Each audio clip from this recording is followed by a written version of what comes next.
Hey everybody, welcome back to another episode of Spotlight with Sandalina, and I'm your talk show host, Sandalina Sattar. Today's guest is Chirag, who is a South Asian keynote speaker, content creator, and brand consultant.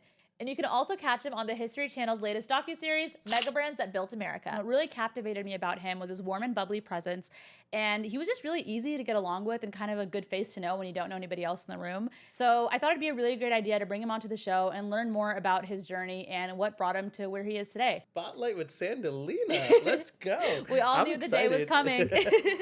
I'm super excited. I remember when you were like talking about this just being a concept. Yeah. And like to see you actually execute it. And you guys don't see this, but like the behind the scenes is set up. Like I'm jealous.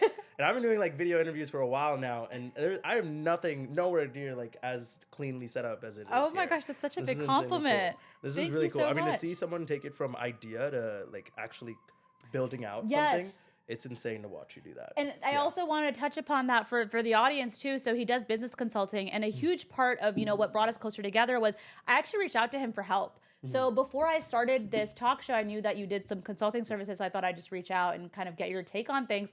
And Chirag was actually the one that motivated me to kind of start this on my own when I was thinking about all the different strategies and routes I could go to bring a show to life. He was the one that gave me that push to say, I think that you have the toolkit. Just start it on your own. And he's been really helpful on the advice front. So I did want to call that out and say thank you, because a huge part of this being here is your help along the way. Look, the job of the advisor is super easy. I get to sit there, judge people's ideas without having to take any of the risk myself. So I appreciate the shout out, but you did this yourself, right? Thank you. And I think the one thing I always tell people is like, if you're going to start something, start it on your own. Yeah. Do at least like 3, like especially when people do like, oh, I want to start a podcast or something. Yeah. It's always the same feedback is do at least 3 of them. Yeah. Just so you find out like, one, is this something you can even handle and do? Yeah. But more importantly, is this even something you really want to do? Yes. Because people will go out and absolutely. invest in all this equipment and all this like effort to build something out. But whatever you're trying to do, find the most like the simplest version of it, prototype it, test it. And most of the time, it's not to test whether the idea works, whether it's going to be successful. It's just to test, is this something that I see myself like being energized doing? Or not? Right. Yeah. And only then can you really continue on. Yeah. Which, I mean, you're killing it. Thank you. Thank you. And you can tell by the way that you talk about it, there's a lot of wisdom coming from you and your you experience. You guys heard that, right? Wisdom, right? But I want to know where that all comes from. So Ooh. let's go back to the very beginning of you, your childhood, your upbringing. Where did you grow up? Born in New Jersey, right? Most people don't know that. And then I moved when I was 1 year old to New York. Okay. Right. And for the rest of my life, grew up in Queens, New York. Okay. Right? The biggest thing I tell people about myself is I grew up in a small business family. Okay. So literally, like we used to have clothing stores in Manhattan before the 2008 crisis, and there were cribs at the store. My parents waited like 30 days for our immune system to build up. Yeah. And then from there, we're at the stores. So me and my little sister. Okay. Right. We have about a 2-year gap. And I always tell people, like people think I'm joking when I say that I grew up and my first toy was literally my dad's old credit card machine. Wow. So like I knew how to run your credit before I knew what my ABCs were. And that was super cool, right? Like I loved that experience. It was super fun. As people came in, you kind of learned how to public speak, how to sell, how to like interact with people. But one of the big downsides is things were super stressful.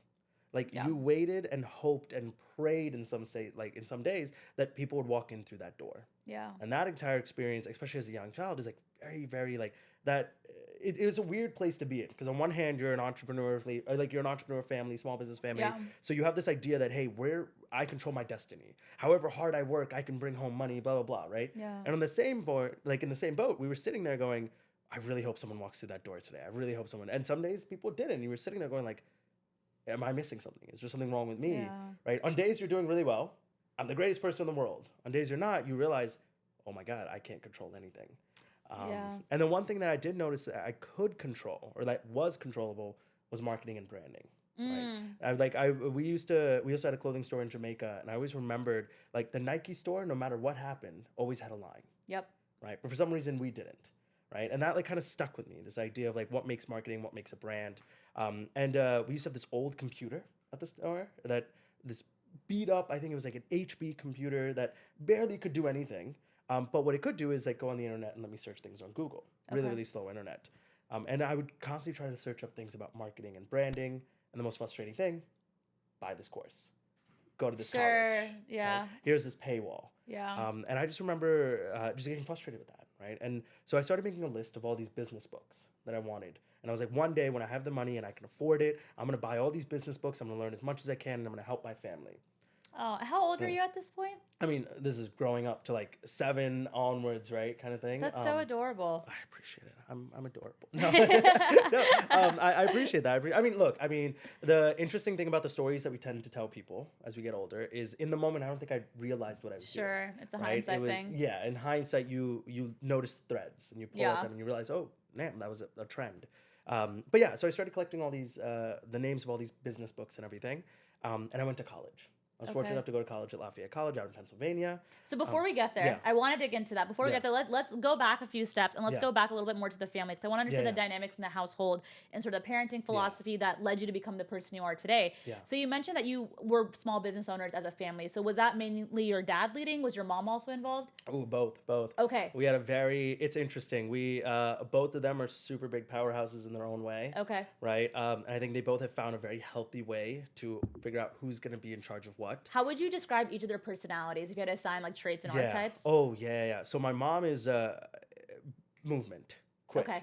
Go. Yeah. Try something. Break it really quickly. Move on. Wake up in the morning. Get the energy right. Running around. We actually joke. So in our family, we've banned her from drinking coffee because we've found there's a direct correlation with the amount of coffee she's had and the number of tasks she assigns each one of us that day. Right? Her synapses are just firing on caffeine. Then she's moving. Because when she has energy, it's like everyone's moving, right? And then my dad is a lot more of the, he's solid. Okay. I think is the best way to describe him. Okay. Right? He's predictable. He's loving. I always tell people that if I had a bad day at school or I got like a bad exam, my dad would be the first one to find out. Okay. Right. Okay.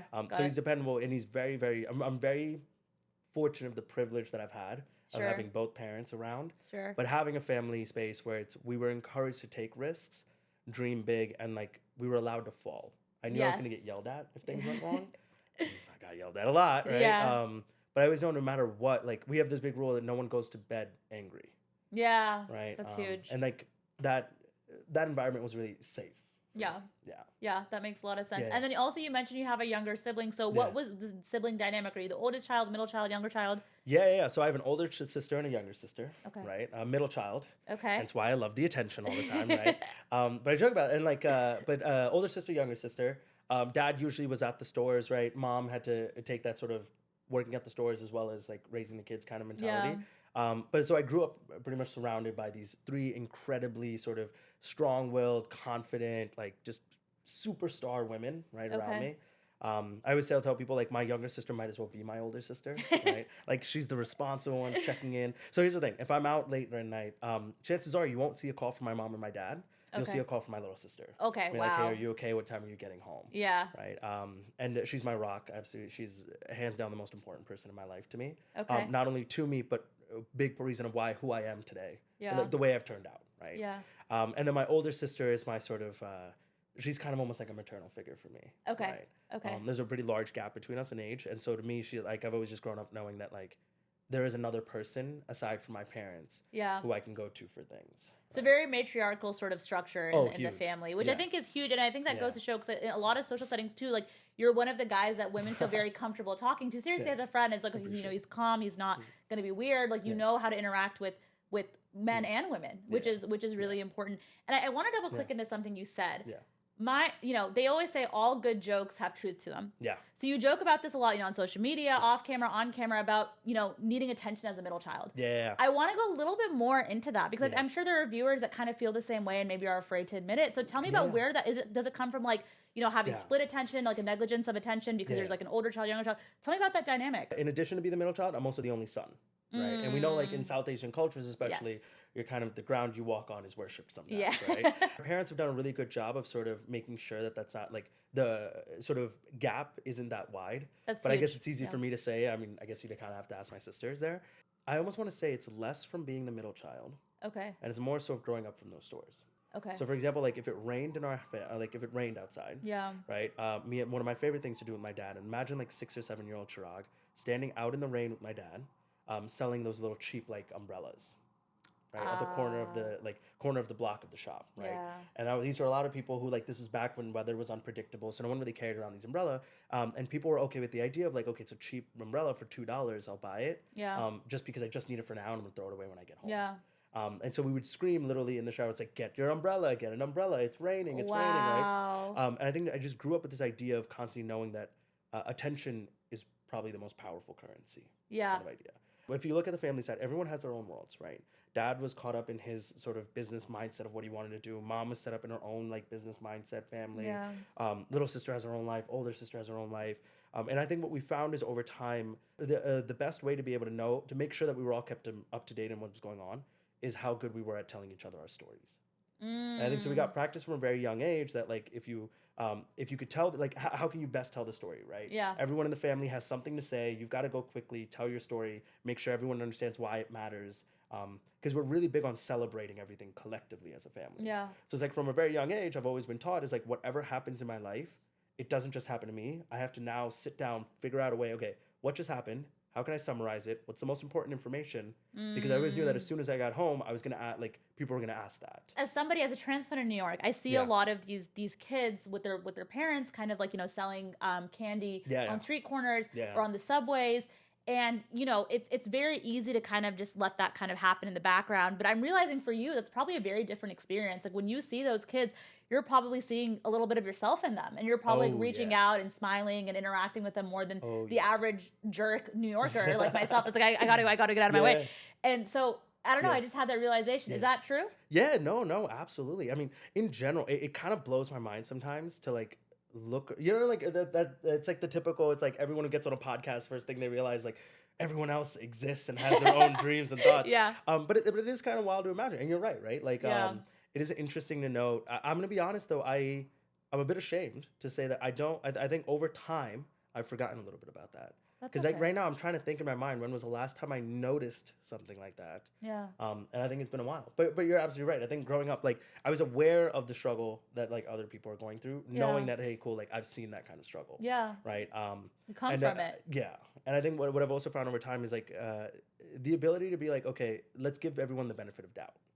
Right. Don't attribute to malice what can be attributed to, I think, ignorance or lack of skill or whatever. Most of the times what I found in life is that people, unless you're doing something crazy, right? Sure. You really don't have an arch nemesis. Yeah. Right? If you do, I don't know what kind of life you're living, but that's pretty exciting. A lot of times it's just people in their own heads. It's people in their own heads, and it's usually people trying to do what they think is best for what they're trying to do in their lives. For example, anyone like selling things on the corner and stuff, kind of reflecting me like, I wonder what you're trying to do, right? Like, what's the dream? What's the hope? I remember we actually, kind of side story a little bit, we went to India for a wedding about a year ago. Okay. I just came back from that trip. So thankful for everything I had, right? Here. For example, running shower, right? Hot, right? Like, I get it. But like aside from the jokes was also like, I remember seeing, I was talking to this fruit cart seller who, as we were chatting, I was like, his son was there, just sitting there. His son, maybe, I don't know, like 5 or 6 years old, just kind of sitting there. Obviously, he doesn't really understand what's going on. My father used to sell here, I sell here, and one day my son's going to sell here. Right. And I think one of the interesting things to realize there is like for him that was his entire world. Yes. That corner was his world. Yeah. Right. And I just realized how privileged we are sometimes to be able to sit here and go like, I'm allowed to dream beyond just my corner of the world. Yeah. Because I'm in a space like New York, because I'm in America. Have you ever heard of Michael Porter? No. So Michael Porter is this business philosopher, business economics professor and all, right? And he came out with this model, 20 different things. Okay. And it's like the idea is if you want to make an area more entrepreneurial, right? People always assume, oh, well, you just need to increase ability for people to borrow money, like make it so that people are educated, but like all these like things that are like typical. Okay, you put a bunch of smart people in a place that gives them a lot of money and allows them to take risks, and they'll do it. And then you realize that in reality, it's deeper than that because in the example I think one of my professors had given me once was imagine a mother of 2 children who's working a job at a grocery store. Okay. She might come up with a million ideas of how to improve that grocery store. Yeah. But imagine she's making minimum wage, spending that in order to have her raise her kids, spending all her time there standing at the grocery store. So she's physically, financially, mentally drained. And then we're expecting of her to come up with some ideas. And when she doesn't, we look at her and say, well, oh, it's because you didn't try hard enough in your life. Right. And so Michael Porter's one of his arguments is that if you want to make a society more entrepreneurial, there's basic needs that we need to provide. Yeah. Right. And I think all of this comes back to this idea of like coming back from that trip. I just remember going like, it's so easy to sit here and be like, yeah, I'm entrepreneurial, I'm smart, I'm great, look at everything I've achieved. And then sit there and be like, it's only because of this entire ecosystem that's been set up around me. Had I been born in any other place in the world or in any other time, there's very little credit I can take on some of the stuff I do, right? Situation matters so much. Yeah. I don't know how we got there, No. But I think there's a lot to be said. It sounds like you grew up in kind of a low income socioeconomic sort of status. And it's interesting to say that, even coming from there, you're able to be appreciative of the fact that, we have New York City at our fingertips, right? We get to wake up and say, the world is our oyster. And it's very crazy because it's really just a product of being born in the right place at the right time. The dichotomy of the privilege that comes with being the second generation, right? Like the children of immigrants, it's like, well, our parents suffered so much, and maybe some of us suffered too, depending on our the range of upbringings. But like, we have access to this privilege. Like, what do we do with it? There's guilt, there's confusion. There's a lot of nuanced emotions that fall into it, but I love everything you said because I think that kind of ties a bow on all of those themes really nicely. You guys heard that compliment, right? No, I tell you, the other day someone was like saying some nice things. I realized I don't know how to take a compliment. You just like deflect.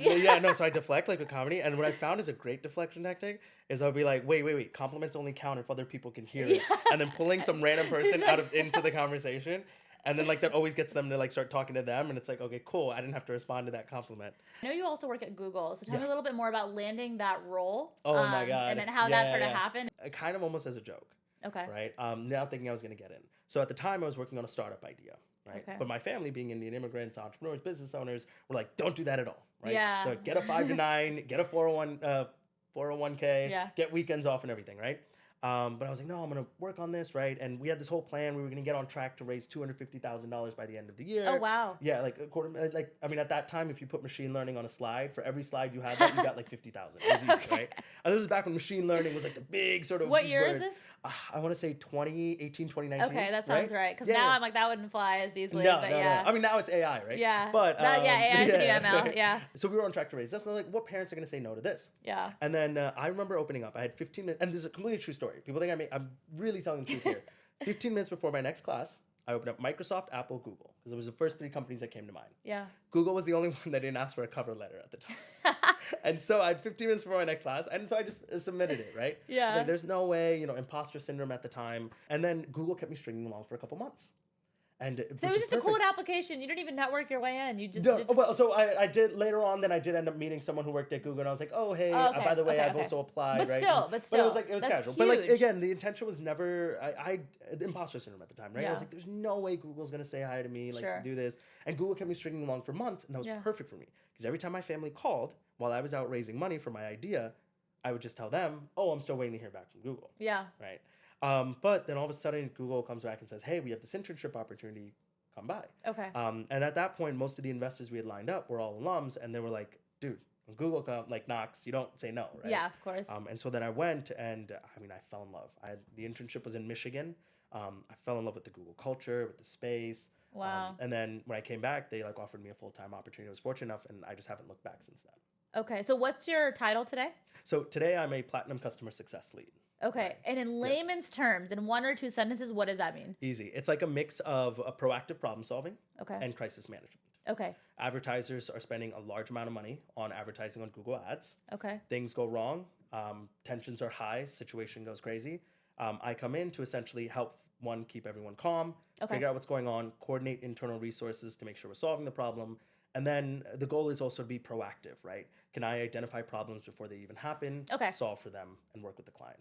It's all about stakeholder management, right? Okay. Yeah. Okay. Yeah. Got it. That's great. Yeah. So before we dive into the present and where you are today and some of your accomplishments, I want to do a quick hot seat segment with you. Just give me short, quick answers, and we'll just awesome. Keep the show going. All right. Yeah. Who are some of your creative inspirations? So there's Michael Porter, obviously the economics that we were talking about, right? Because I always thought it was super cool the way that he explains things. Yeah. Another one is Peter Drucker.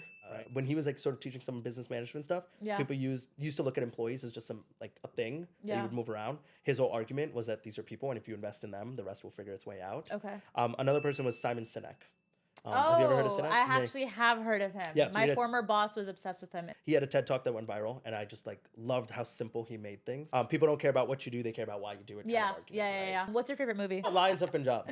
I think it was just one of the movies we had when it came out at the store, where it was one that we had actually bought. So I just watched it so many times whenever I was bored at the store.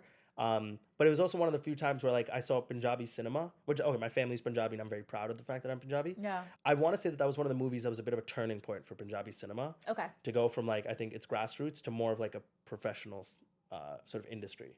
Okay. I thought it was super interesting. Which is a good lead into the next question. Hollywood or Bollywood? Bollywood. Yeah. Okay. Good easy. choice. Easy. What's your favorite? I know you do. Yeah. So a lot of the videos you talk about sort of like the origin stories of a lot of these like very big blue chip companies that we see today.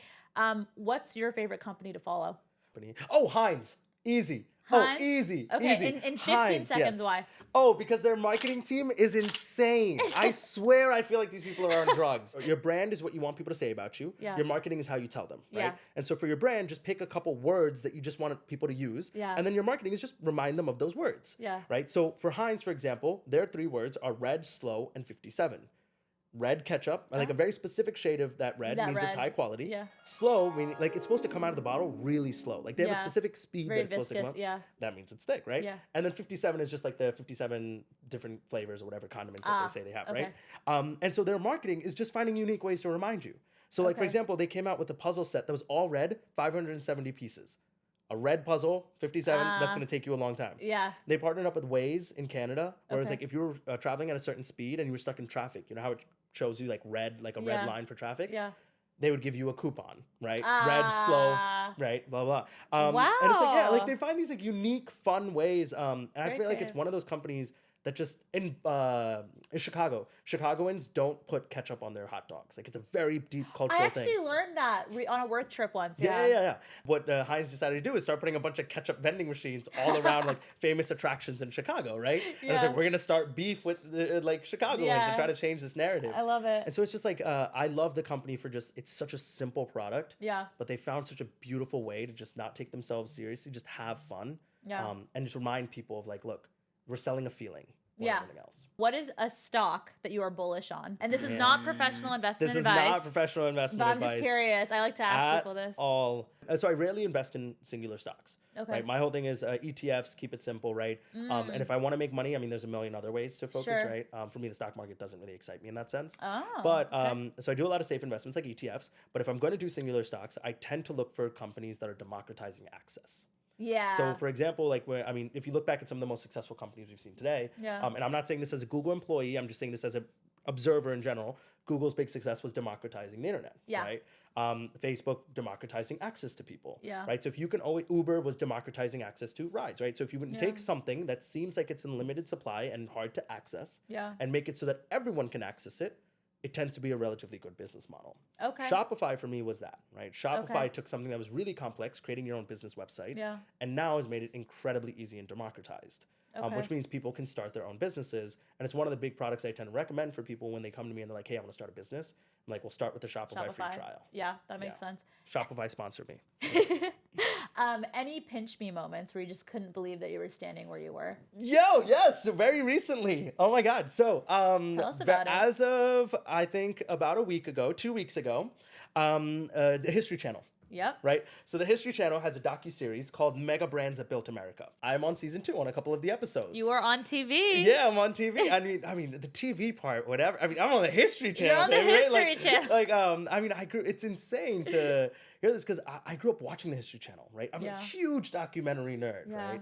And for me, just like this idea of like, it helped me understand the world, explore the world around me. We didn't have the resources for me to go to Egypt to learn things, but I could watch a History Channel documentary. I could learn about how the world was started by like the Big Bang and all these like different crazy things by just sitting at home. What are some of the biggest names you've worked with so far? So I've had a chance to actually interview Raja Kumari. Okay. Right. Just more recently, there was a music concert here happening in New York. Okay. And at the last moment, they had some sort of issue with the MC. And someone asked me like, "Hey, do you mind just jumping on? We've seen you speak. Like, can you do this?" Oh yeah. And I was like, "God, I'm a middle child. Give me that mic. Where's that mic?" Right. And I got to be an MC for Jasmine Senless.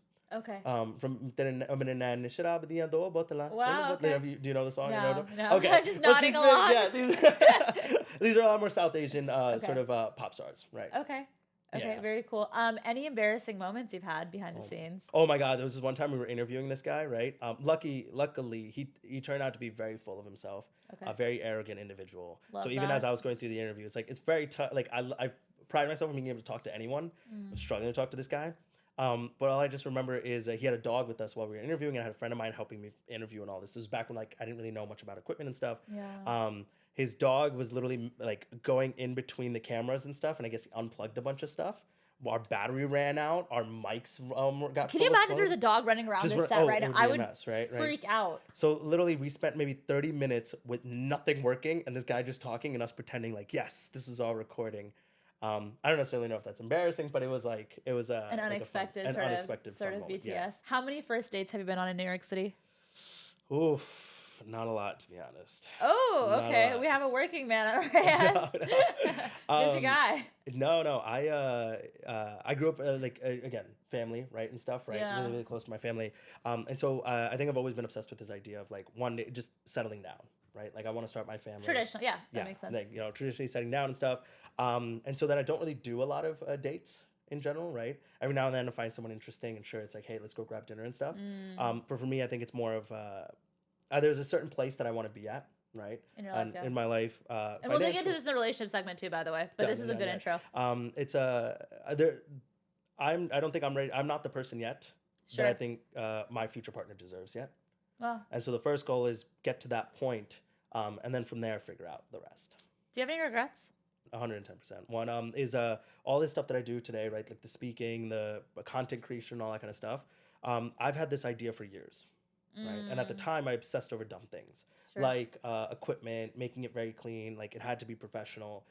In college, I was very fortunate where I was given a ton of funding from the college to actually go out and create content and stuff.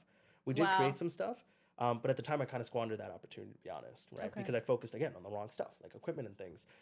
At that time, had I just started doing what I ended up doing a couple years later, which was just every day create a video, regardless of how good or bad it looked, and just put it out there. Because it's never quality versus quantity. It's quantity for the sake of getting the quality. Every iteration, I got a little bit better. I learned one more feature on the camera. I learned one more way to say something. I always think is like, today, I'm very thankful and happy with what I've achieved so far in life. Yeah. But I only want to imagine, like, had I just started 2 or 3 years earlier, when I was first handed that camera and just shut up and just created a video every week, where would I have been today? Yeah. What would be your message to a younger Chirag watching this? I remember hearing someone say, "This too shall pass." Right? So this idea that no matter what happens, whether it's something that's bad, right, it's okay. Yeah. This too shall pass, right? Yeah. And if it's some great, amazing moment and you feel like you're the most confident, greatest person in the world, remain humble, because this too shall pass. All the things that I used to be bullied for or made fun of when I was little are the things people compliment me about today. Okay. Right? So it's like, oh, you talk a lot. And now today it's like, oh, I love how you speak so much, right? Or it's like, oh, you're like super energetic, like sit down, like you're annoying. Today it's like, oh, dude, you get along with everyone, right? Like I love your energy, right? Yeah. Or it's like, hey, like you're way too, like I used to get for reading or like being nerdy and all, right? Today it's like, oh, I love how well spoken or how well read you are, or wow, I love your insights. Yeah. And I think telling younger Chirag that like sometimes it's tough, because I did get bullied a lot when I was little, but it's like, just you're on a journey. Yeah. Right? Like, you got this. Yeah. Yeah, like, you're fine. I love it. What a beautiful way to conclude our hot seat segment. I'm glad, because these questions are the hardest ones to ask. Yeah. But you were recently featured in a History Channel's docuseries. Yeah. So tell me a little bit more about that, what it is, and how that came to be. So it's called The Mega Brands That Built America, right? It's on the History Channel, and they talk about, how some of these biggest corporations and sort of technologies started. Like sometimes when in a documentary they pan to an expert or a commentator. Yeah. I'm one of those individuals. That's you. Right? Yeah. Wow. It's still a really surreal feeling. I grew up watching History Channel, right? I mean, low income, small Indian kid, right? I was like, to me, it was my way of being able to explore the world, make sense of the world around me. And I've always been the type of like, what's the question? What's the story behind this? Why is it like this, right? Kind of thing. And to now get to be a part of that experience, like of building that ecosystem, that universe for others. I like to imagine there's like little Chirags all around the world who are now also asking the question like, oh, so that's the story behind that. I mean, some of the other experts or speakers there are like Gary Vee, right? Wow. Or Peyton Manning, right? And so like to be featured alongside some of these individuals, it's like, it's a surreal feeling. That opportunity was such a great example of like what I say is like, people always say, oh, opportunity only knocks once. Well, my job's to build as many doors as possible. I used to have this advisor at Google, right? Okay. Who really went above and beyond in some cases to advocate for me. Yeah. And I remember sort of talking to him like, I don't understand why you're doing this for me, right? And he goes, people love to help people who help themselves. Yeah. Right? He was like, you're doing good work and you're doing things for yourself. And like, he's like, and he's like, and then like his joke was like, I get to do the easy thing, which is I just get to tell people about you and then take credit, right? And I was like, I love that, right? And with this history channel, it was the same thing, right? So over the pandemic, I'd been doing a ton of one-on-ones for small business owners, right? Okay. So people could book me, and there was this individual that kept booking me over and over again. And I loved working with this individual. And then eventually we like got through whatever she was trying to solve. And then I didn't hear from her for a couple months. A couple months later, she reaches out and she says, hey, like I was speaking to someone who is a friend of a writer who's like working with the History Channel and stuff, right? I've recommended your name, by the way, as just someone for them to keep an eye on. Wow. Right? So this is only one of the very cool things that you've done throughout your career. I know off camera, you've also mentioned you've worked with some of the world's biggest brands. So tell me about that to whatever extent you're allowed to disclose. Yeah. So in my role at Google, I'm very fortunate, right? The team, like I said before, proactive problem solving, some crisis management stuff. And I've gotten to work with some of the world's largest advertisers, which is a really, really interesting sort of world to be in. Yeah. Right. I think you start realizing that people aren't communicating in like hundreds and thousands. Yeah. They're communicating in millions and billions, right? Which is an insane sort of. But what you realize, I think, has been one of the most interesting things is no matter how big a company gets, right, or how small it is, at the end of the day, it's still just a bunch of people.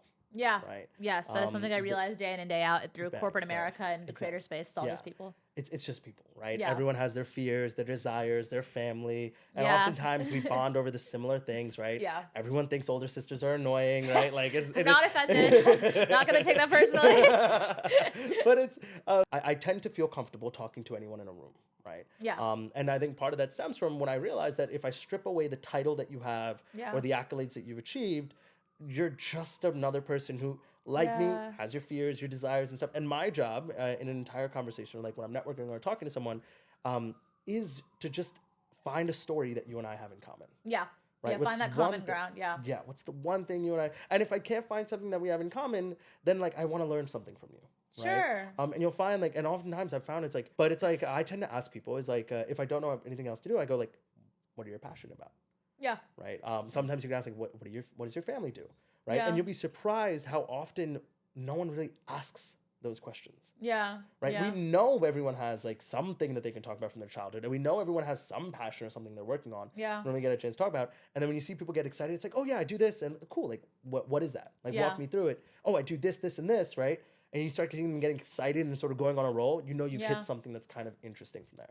I think that too. I think a lot about socialization, right? Especially because in New York, you're doing it constantly. You're constantly meeting new people and you're constantly reintroducing yourself, introducing yourself. You kind of have like a spiel and then, it's kind of about like meeting all these people and like kind of extracting value from each of those conversations and experiences. Yeah. And there are a lot of very subtle, I didn't do this intentionally, but I realized it's a behavior pattern that you could actually use almost formulaically to disarm people. When you first meet them, there are a lot of common ways to just get people to feel comfortable. So one thing that I do, and again, this is not disingenuous, I just realized I naturally do this, but I like to start with compliments. Like I used to be like, a lot of times I'll see someone wearing a nice shirt. I'll be like, I love your shirt. Where is it from? Immediately. They open up like a flower. You get to learn something new. And I kind of like what you said about asking those questions that everybody kind of has these thoughts, right? Everybody has emotions and feelings. If you can sort of tap into that, it's not just about tapping into it. It's also about creating a space where they're comfortable to do that, right? Because if you have like kind of a weird standoffish aura and you're like, oh, like what are you passionate about? Like people, but it's also the warmth, right? It's the embrace, it's the warmth. It's just that sort of being that light, right? That can attract people. And I just love what you said because I think about these things all the time in day-to-day socialization. I mean, I think two things I'll toss out there for you, right? Is one, I found that the trick is, or the fine line is, compliment something they've done, not necessarily what they are, right? Yeah. So I think like a compliment like, oh, you look really good or beautiful, like those, I think those come off disingenuous, right? They can be odd, right? Sure. But then when you notice certain things, like what have you spent the time on, right? Yeah, so if I see someone with some really cool shoes, that's the thing about it, because that was intentional. You thought about it. You woke up and you intentionally put that together and you're like, this is what I want to wear today. And yes, I agree. Exactly, right? I agree. So like finding something that they are doing or that they've done or that they're wearing, something that does get interesting, like there's the decision you made. Yeah. Talk to me about this decision and how often I found that we all have stories we want to tell. Everybody has something Right, to say. It's stories just a that matter of we've just letting never them. exactly Yeah. having the space. And look, sometimes it doesn't work, right? Some people are introverts and just don't want to talk about things Yeah, at all. that's fine. And acknowledging that and like giving them the space that they need, right? Yeah. So one of the marketing sort of or branding philosophies, even for personal branding, is that the logos and the stickers that we surround ourselves with are a way for us to be able to communicate with the world who we are without speaking. Yeah. Right. So like on an Apple laptop, Yeah. you'll notice the Apple logo is upside down if you've got it closed, but if you lift it up, it's up like upside Right side right up, for yeah. right side up. That's a signal to others. Hey, when you see this, this means something about me. Whether Yeah. I'm a techie, I'm creative, or something like that. Your Nike clothes have the Nike swoosh. These are all Yeah. intentional decisions we've made. Yeah. So if you can find things that people are those intentional decisions and signals they're sending people, and comment on one of those, then I find that people open up. They want to tell their stories. Yeah. My job, I think this has helped me become a bit more successful in meeting people in general, is like, I already know my story. I'm Yeah. bored of my story, right? Yeah. I just want to hear your story. Yeah. I want to shine the spotlight on you for I feel the same. Spotlight with on you, Sandalina. yeah. No, seriously. Exactly, That's why I yeah. didn't want to do a solo podcast. People ask like, oh, why don't you just do a solo? Yeah. And it's like, because like how long can I talk about myself for, guys? Like I'm just one person, but there's so many other Yeah, yeah. stories I want to highlight. I completely agree. There was someone who reached out and she had a business where she was customizing Air Force Ones. Okay. And she reached out and said like, hey, I'm kind of struggling because people keep haggling me on price, delivery, and like all these like little details, right? Yeah. And it's really getting in the way of my creative process with them. Yeah. And I realized that, well, part of the reason they're doing that is because anyone can say that they're an Air Force One customizer, right? Like anyone with a paint set can say that, right? And so you're being compared to people who are also, like, you're solving a surface level problem, Yeah. which is someone wants their Air Force Ones painted. That's all you're solving. And so Yeah. therefore you are competing against everyone else that is solving a very easy surface level problem. Yeah. But then I was like, what's your process? And she walks me through and she goes, I usually sit down with people. I listen to like stories that they're telling. I find out what they're passionate about. And then we usually come up with the design together. Yeah. So I realized was like, what you're really doing is not just customizing Air Force Ones. You're giving people a unique way to tell their story. If you start positioning yourself as that, you're Yeah. solving a deeper problem, not a surface level problem, which is they Yeah. need Air Force Ones painted, Yeah. but rather they need a unique way to be able to tell their story. That's a deeper problem that helps you stand out against your competitors. But also the interesting is now she can go into like a million other products, Yeah. right? It doesn't just have to be shoes. She could just she can keep, as long as she keeps that angle of like, I'm going to help you find a unique way to tell your story. Yeah. And then I remember sort of going through that and going, wait a second, this applies even outside of business. Like if you look at someone long enough and you pay attention to what they're doing, you will see the stories that they're trying to tell. Yeah. Right? And we often are just begging for someone to ask us what our story is. Yeah. Right. It seems like you've got the day-to-day speaking down to a T in terms of your social interactions, but you also speak publicly to audiences and Yeah. masses. You mentioned you're maybe signed with an agent. If so, how did that come to be? Tell me about Yeah, that. yeah, no, it's, oh my God, it's insane. I'm very excited to say that I've been assigned to a brand and PR agency, Okay. Brielle Cotterman, right? Brielle, huge shout out, love you and your team. And it's been such a weird feeling, but I Okay. love it, right? Yeah. Because it's like they do this whole thing in the beginning where they like, in the onboarding, you just meet with all these different people Yeah. and they ask you like a million questions about yourself. And Okay. so it's really nice. It's like a therapy session where you're just sitting there and being like, yeah, so this are my dreams and my hopes and everything. And they're just like, okay. Right? They're just like listening to me, dude. And one of the coolest feelings is just like, sometimes they'll be like, oh, like, how do you think you want to word this? And I was like, I don't know. And they're like, oh, we got this. Like, we'll figure out a way to word it and come back to you. I'm like, whoa, like this is Yeah. cool. Oh, and the best feeling in the world is when people reach out like on email and stuff, right? Normally it's me. Every now and then I'd hire an intern or something. Sure. There was one period of my life where I was also like, I had a fake email address that I'd set up as like my assistant just because I was like so swamped with life. So Yeah. like the assistant would reach out and be like, hey, we're taking a look into this kind of Yeah. thing. But it's super cool to now just be like, oh, cool. Just looping in my brand manager, Yeah. looping in my PR agent, Yeah. right? Like talk to them.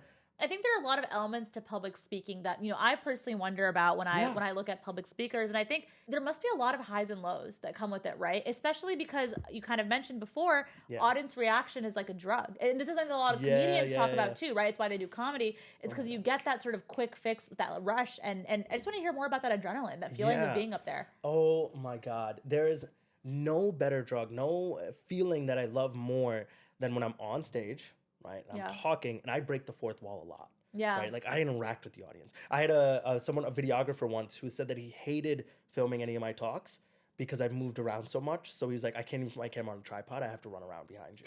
And I love that. I take that as a badge of honor. Like there was this one talk I was giving once where I left the stage, went and sat in the middle of the audience. And like what you just saw is like Poor videographer. Dude, no, but the funniest thing is the audience. This audience was so great because no one like no one thought it was weird. Everyone just, what they did is, as I was talking, started shifting their chairs until there was a circle around me just parting talking. of the seats. Yeah, right? It was just so interesting. But like, the number one lesson I can learn is that the more absurd I can be, the more the world loves it. Yeah. Right? And now, okay, there's... Within parameters. Yeah. Like, within there's reason. a fine line between Sure. being rude and inconsiderate versus Yeah. being, like, flamboyant and excited, Yeah. right? When I stopped listening to some of the conventional rules, which was don't break the fourth wall. Yeah. Right? Maintain that space, right? Yeah. I started walking into the audience and people react around that and people Yeah. remember those things, right? Even sometimes when I interact with people, like this idea of like, oh, go into an elevator and be really quiet, right? Why? Like, I'm gonna be flamboyant. Never get in an elevator with me, No, please. I do not want to talk to anyone in an A elevator. really bad one that I've started doing recently, which I found is kind of funny to do, is walk into an elevator and everyone's just kind of like standing there and go like, okay, so now that we're all gathered here, Oh my I God. have a multi-level marketing scheme to put you all on, right? And people start laughing. Oh my God. Now there's always going to be certain people who don't like it, who don't pick up on it. But I found that it's the more absurd, the more it's like just what the hell is happening, right? And oftentimes that's like the feedback I get back from people, like some of my close friends, like we became friends because you just do stuff, right? Yeah. And there's a fine line. Sure. Right? Be considerate of others, right? Be mindful of the spaces you're in. Some places you should not be making Read the jokes and room, things. yeah. Read the room. For me, the greatest feeling in the world is when I'm on stage, looking at the audience, talking to them, and that as I'm saying something, The light bulb. right? Because for me, it was overwhelming being a kid growing up in that space, not being able to make sense of the chaos around me. And so what I do now is I help people move from chaos to action. Yeah. I found ways to simplify marketing and branding, right? Whether it's one of the largest corporations in the world or one of the smallest businesses in the world, into like 3 or 4 basic concepts that I've found working with. I mean, I've worked with hundreds of small businesses, Yeah. over dozens of large corporations. Yeah. It's always the same 3 or 4 concepts that can get you from 0 to 80. From 80 to 100, well, that's your unique flair, luck, and all the other stuff. But moving you from chaos to action is what I've become a really good expert at doing. And I love when I get to see someone in the audience literally go, oh, and I'm like, Yeah. action. That person knows what they're gonna do next. Yeah. And that's what my big goal is, right? And then the other thing is, I think one of the things that I get asked a lot about is like going on stage, public speaking, like, do I get nervous, right? And I often tell people I don't get nervous, but that doesn't mean that I don't feel the butterflies you feel. That doesn't mean I don't feel, my arms don't get sweaty. Yeah. Doesn't mean I don't get jittery like everyone else does. I do, but like I remember seeing a study or a paper, an article a couple years back where some guy had interviewed a ton of Olympic athletes. I remember asking them like, "Are you nervous?" And they all say the same thing: "No, I'm excited." Yeah. And what he found is when they hooked up a bunch of these athletes is that it was all the same symptoms, right? Brain activity in a certain space, hands jittery and palms sweaty, butterflies in your stomach. But over time, these individuals had convinced themselves that these symptoms meant excitement, Yeah. not nervousness. Yeah. And so for me, when I'm like excited, like I was supposed to go on stage for something, and the person next to me was like, "Hey, are you okay?" You're like shaking, and I'm like, "Baby, that's excitement. I'm ready to burst onto that screen." And it all comes back to that absurdity thing. Yeah. I am the only one on that stage that knows what I'm about to do next. Yeah. Which means if I make a mistake, so I'm a big believer that I try to have the least amount of text on a slide as possible. Yeah. I am the presentation. The slides Agreed. are there just to get you hooked and keep you there, right? Yeah. And so it's usually just an image, like some graphic or something. But there was one time where I had to say a statistic. I forgot to put the statistic on the screen, right? And so then I'm like, 30. And I stop. And at that point, right, I just realized going, actually, ladies and gentlemen, I'm going to be honest with you. I don't remember what the statistic is right now. And then what you just did. Yeah. The shock and the absurdity of a speaker saying that on stage in front of Yeah. a bunch of professionals is like, what? Like, people start laughing. I'm like, but here's what we're going to do. If anyone asks you, I remember the statistic and you were very surprised and like very impressed. Start clapping. And then people started clapping. I was love like, it. What? Right? Like, and then that was the thing that a lot of people later on actually like came up to me that night and like bought drinks. Were like, oh, like you were funny. Like it was engaging and like we weren't falling asleep and the whole conference, right? Yeah. And that's when I realized it's okay. Public speaking as a whole is just, I'm speaking to individuals. If I mess up, it's okay. You're a person. It's fine. It's your person. I'm a person. If anything, that makes me more human. I feel like when you're on stage, you have to sort of be on, right? Yeah. The switch has to be flipped on, and you're constantly like, obviously you're being yourself, but you're being a very specific version of yourself, right? You have to tap into this very specific part of yourself. And so I have to ask, is it draining? Like, how do you feel when you get off stage? Like, how does that dynamic lend itself to your daily life? Physically, very draining. Yeah. I mean, I've gotten to the point where now, like, because I've done it so often, is like, I have a certain process that I follow, right? There's certain things I take with electrolyte waters and stuff like that. When I'm on stage, I'm not putting on a character. Yeah. I'm being myself. That's when you get to be yourself. Stage, that often I have to put on a character, right? Yeah. Because on stage, right, I can do things that I normally wouldn't be allowed to do in real life. Sure. Which is run around. I can wave my hands around, make a huge scream without anyone saying, Chirag, be quiet. Yeah. Because all those things didn't occur. Those are the things that people in the feedback forums or when people reach out say, I remember that part, right? It goes to show that that's really what you're meant to be doing. Because I think for a lot of people, not to anybody's fault, but you do have to flip yourself on. But for you, it feels like that's when you're really being yourself. So I know you've talked about this, how the beginning of your journey kind of stems from social media and some videos doing well and understanding what sort of resonates with audiences. I want to understand a little bit more about that journey in specific. So, two things. One, what's the purpose? Why am I doing this? And second, what's my KPI or my key performance indicator? Right? So a good example I tend to give is I was working with this brand. She had a ton of followers on TikTok. I'm just going to focus all my energy on TikTok, right? I'm not going to ignore the Instagram side. So what that was telling me was that her key performance indicator, the thing that she was using to measure her success, was followers. Yeah. But that doesn't really work. So I was like, let's go take a look at the data and see, well, how many sales are you getting? Yeah. Because at the end of the day, that should be your key performance indicator. Yeah. And what we found was that even though she had less followers on Instagram, she was making more money from Instagram than she was from TikTok. Yeah. And so then that changed the narrative of how she was going to make her decision. So for example, right now we have about 50,000 followers on TikTok. Nice. Thank you. But we hit that a little while back, right? I think almost like a year or something back. Ever since then, I haven't really been obsessed with growing that number. Because for me, the end goal is get more and more speaking engagements, right? That's my purpose. My key performance indicator is, well, how many talks am I getting? It's not how many followers do I have. Yeah. Right. And what I found is like there are certain checklists, right? Having 50,000 followers on TikTok is a proof of concept. Yeah. The difference between 50,000 or 100,000 isn't really going to matter for the people I'm speaking to, right? The conference hosts or the people putting together conferences. Yeah. The people leading It's marginal at that point. Exactly, right? And so I knew, okay, cool. But in order for them to take that as a serious value point, it wasn't just going to be enough with 10,000 followers. 50,000 was enough where they feel like, oh, cool. Even if they don't understand the social media world, that still sounds like 50,000 can fill a massive stadium, right? Yeah. And so like that helps me be a little bit more grounded in my approach. And I think most importantly, I've found finding ways to be able to break down what I'm working on into stages that I can close out. When you say something like my goal is to get to like as big as I possibly can be, right? You will never stop. But if I knew like goal is just get to 50,000, I worked really hard to get there, then I was able to stop, put that in maintenance mode, and move on to the next thing. Yeah. Which meant that as someone who's on my journey right now of growing whatever I'm trying to grow, which is like my speaking career, is I have a win. Yeah. I don't look at that as I hit a milestone, now I have to go hit the next one. I set out a goal, I succeeded in that goal. That's a win, I feel more confident, and that helps with the imposter syndrome.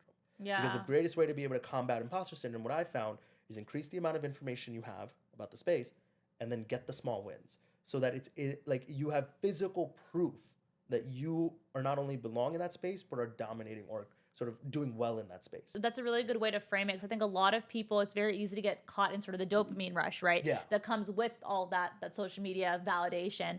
So it's important, I think, to just kind of keep in mind like what really is the purpose here, right? And I think that's something that I ask myself a lot, and that's part of the reason I started this show. I actually started off with making content on TikTok where I would just like kind of talk and say my thoughts, and I noticed that the content that was going viral was the content that emotionally resonated with people. And then I said, okay, I found a trend that also aligns with sort of like I love talking about matters of the heart, right? But then I got to a point where I was like, what's the point? I was like, okay, so I can keep doing this on TikTok, and sure, then maybe I can hit this many followers. But then I stopped caring about followers, and I realized that there was my KPI was emotional impact. What is the best way to do that? Long form, where people can really grow to grow sort of a relationship with the host, with the guests that come on, and really start resonating with stories. And I think I love what you said because a lot of that is what drove me to literally my TikTok's dead. I literally privated my TikTok. I was like, I don't care. I thought she was insane for doing that when she told me. Yeah, because I was like, yo, you have like a brand that you've built up, but I understand the decision you made, and like. But how much easier was that decision once you knew what that end goal was? Once I knew the end goal, right? Yeah. Before I was just for TikTok, I was just throwing stuff at the wall to see what sticks. And then I was like, I just don't care about this anymore. Like I'm thankful. I'm so thankful. And I might come back to it one day. You never know. But I think that this means so much more to me. And even though this has maybe just like a few hundred followers on Instagram right now, like it's still huge for me because I'm like, that counts to me more than thousands on personal TikToks. I love that you said that. And on that note, sort of, do you have any advice for creators? Go through all the things you've bookmarked over the last 30 days. Find what's like a common trend, right? So it's like, oh, I keep bookmarking things about basketball or things about makeup or things about like fitness. Yeah. Now I just want you to find like the ones you bookmarked and like just talk about those things. Yeah. Right? Share those things. Don't care about what it looks like. And that's the second thing. It's never quality versus quantity. It's quantity for the sake of quality. Yeah. Now, part of the, like, if you keep making a video every day, right, on your phone, right, even when you started this stuff, right? Yeah. Now, look, I mean, Sandalina's got a pretty impressive tech setup in the background. But even when we were, like, looking at stuff, like, today I was showing you a setting on one of these cameras that, like, I had learned. Even that thing was, like, yeah, I learned that after doing multiple videos and just be like, oh, wait, what happens when I play with this setting? Yeah. Every time you do one of these, you get a little bit better. So we've talked a lot about your accomplishments in the present, which are far and many. So congratulations for all that you've done. I know this is just your beginning. But as we sort of look to the future, what plans do we have for Chirag? Where are we going with all this? In 4.5 years to sell out a small stadium. And the second thing, I want to come out with a book. So I've found like there's a philosophy, a marketing sort of methodology that I've found over the years. And I want to hone that in and then put that out in a book. It'd be really cool to just be able to say I'm a published author. Right? That's awesome. And then the last thing is, I mean, be more of these sort of content opportunities, like being on TV and all. All I asked that you save me a front row seat when you saw at that stadium. Deal. You guys heard it here first. If I'm not in the VIP section. Done deal. As we sort of wrap up the episode, do you have a key message for the audience? Do the wild thing. Say hi to the random person, right? Like ask the random question. Go pick up a random hobby. Just do the absurd thing. And the second thing is move as quickly as you possibly can from chaos to action. Right? Life is often not a lack of options, but an overabundance of them. And that's all for today. Thank you all so very much for tuning in. We'll be back next Sunday with the next full-length episode. And in the meantime, I'm your talk show host, Sandalina Sattar, signing off.